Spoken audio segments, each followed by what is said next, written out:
Procrastination and instant gratification rule me. Nothing seems to motivate me. Nothing seems to motivate me. What do I do? Well, I'm going to give you some practical advice. I would say you need a plan. Like, you need a plan, and not just a plan. You need a reason to implement the plan. You need both of those. So something motivates you. You already said instant gratification motivates you. So you'll do things for instant gratification. Now, look, instant gratification is a particular form of reward. It's called incentive reward, and it's mediated by dopaminergic circuitry, the same circuitry that mediates reward as a consequence of using drugs like cocaine or any of the drugs that people abuse. And so there are certain short-term activities that are pleasurable enough so they produce they intrinsically produce a dopamine kick. And a lot of that's instantaneous gratification, like, say, eating when you're hungry, at least the taste and flavor of the food, because there's also a satiation element that comes along with food. And so there's those pleasures that speak for themselves. When you're looking at the long run, things that are rewards that are delayed don't produce as much of a dopamine kick. So they're not as immediately gratifying, and they're not as gripping in the present. And the way that you have to overcome that is to generate a vision of, it's not a plan or a strategy. It's a philosophical vision that justifies your life in some way that you deeply believe. It has to be that. And it can't be trivial, because otherwise procrastination and instant gratification are going to rule you. So we developed this program called the Future Authoring Program, and it's part of the Self-Authoring Suite. And I'll run through it very rapidly, because even if you don't use that program, although you could, because that's what it's designed for, and I think it makes it easier, it outlines what's necessary in order to overcome the problem that you're describing. So the first question you might ask yourself is, well, what would you need to gain? And you have to have a real dialogue with yourself to understand this. You have to take yourself, warts and all, your useless, procrastinating, instant gratification seeking self, and you have to sit down and say, all right, you're talking to your inner badly behaved 6-year-old. It's like, okay, what is it that you would have to have in order to commit to something in the long run? What kind of vision of the future would justify sacrifices for you? And you might say, well, you don't know. It's like, okay, fine. That's why you have to break it down. So let me ask you some questions. So you might think, well, here's some things that people need in their life, because your life is not going to be solid, grounded, gratifying, acceptable, meaningful, relevant, and devoid of earth-shaking anxiety without managing some of these things. Most people need an intimate relationship, a long-term intimate relationship, because otherwise they get lonesome and bored and crazy. Crazy in a different way than you get if you have a long-term relationship. Worse crazy. They need friends. They need family. So that could be your birth family, your parents, your extended family, your siblings, but also children. So you need to know, well, where does that fit in your life? What's your vision for that? Do you want to get along with your parents? Do you want to get along with your siblings? Do you have a strategy for that? Do you want to have kids at some point? Do you want to build yourself a family? Okay. You need a job or a career. Now, a career is intrinsically meaningful and usually very demanding in terms of commitment and hours, whereas a job at least can be engaging and worthwhile.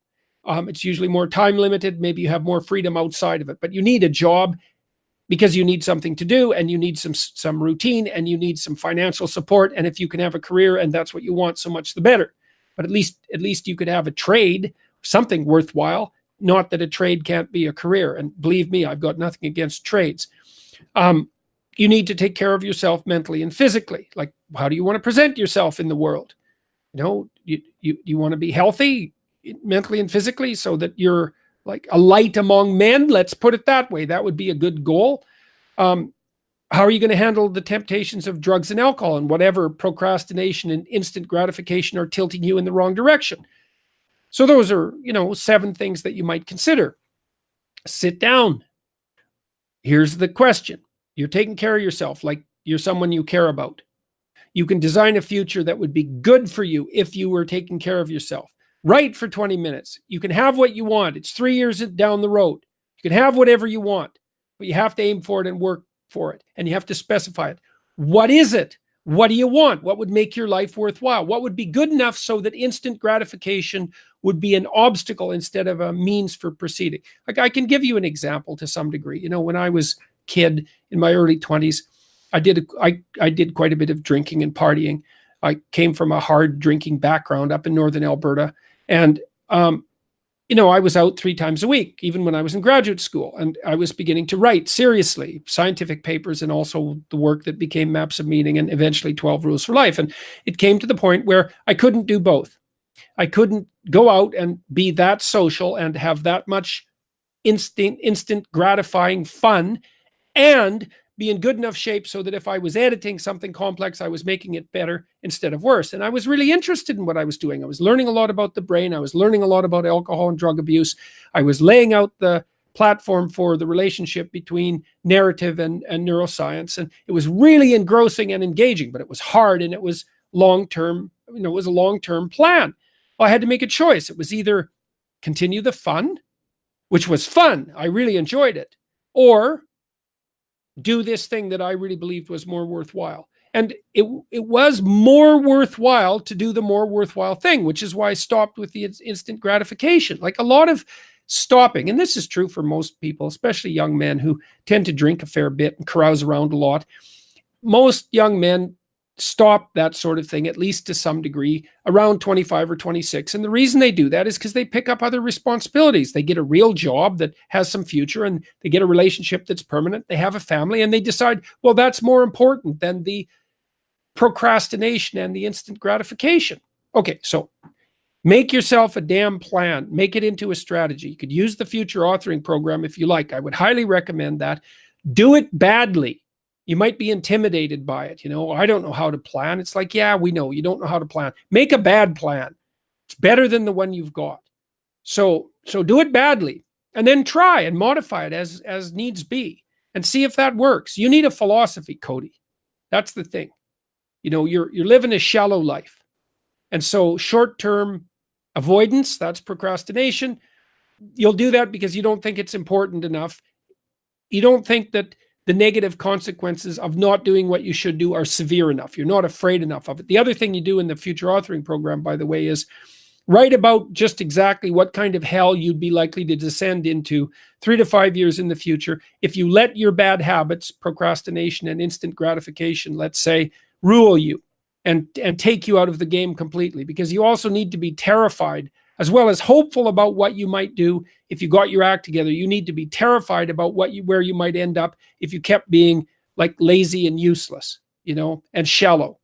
And that none of that's good. So you need to be deeper, and you need to look deeper. You need to, Nietzsche said, he who has a why can bear any how. And you need a why. And the why is something like, well, imagine you could have a life that would be worth giving up some of the instant gratification for. Even in principle, what would that look like? So